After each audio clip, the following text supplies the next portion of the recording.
Okay, so as part of our Ask Abigail series, I received this message from a parent.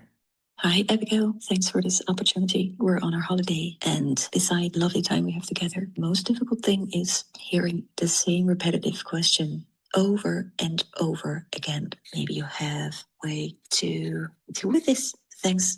Okay, so I actually reached back out to this mom because I needed a few more specifics. And she said her son is 5 years old, they're on vacation, and he is constantly asking her, when do I get a sweet? When can I watch a movie? When do I get a sweet? When can I watch a movie? And she said these are things that she's trying to limit and give him like a balanced, relationship to.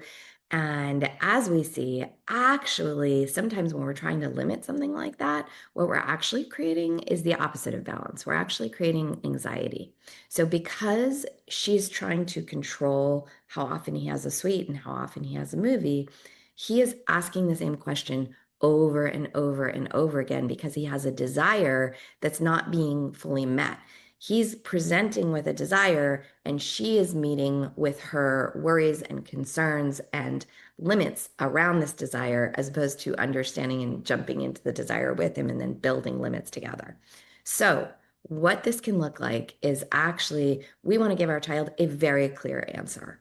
So, very often around screens, around candy, what we do is we're like, I'll know it when I feel it as the parent. I'll know when you've had enough.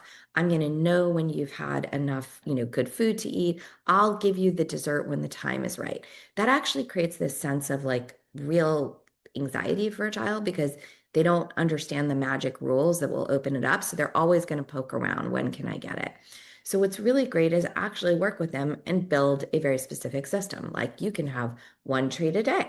You may have it after you have a beautiful meal with a bunch of protein and some vegetables. It could be at any time in your day, even if it's after breakfast, as long as you've had a great meal, after breakfast or after lunch or after dinner. If you want it to be only after dinner, you decide only after dinner. It can help with certain strong-willed kids to give them some autonomy of like which one, like you set the main rules, but then they kind of have a say in it. But you don't have to do it that way. If you're like, no, absolutely not. Only after dinner, only after dinner. You get to set that rule, but you have to communicate the rule very, very clearly to your child so that they're not just in your world, they're in a world they understand and know how to achieve success in. Right. So, similarly for a movie, like maybe we'll watch one movie a week on Friday nights and we'll all pile in together on the sofa and watch together. Or we can watch a movie every day, like whatever your decision is. But it shouldn't be like when we have time, when we're done with our activities, when the time is right. Like those are answers that create a lot of anxiety, especially for a certain type of child. So I hope that helps.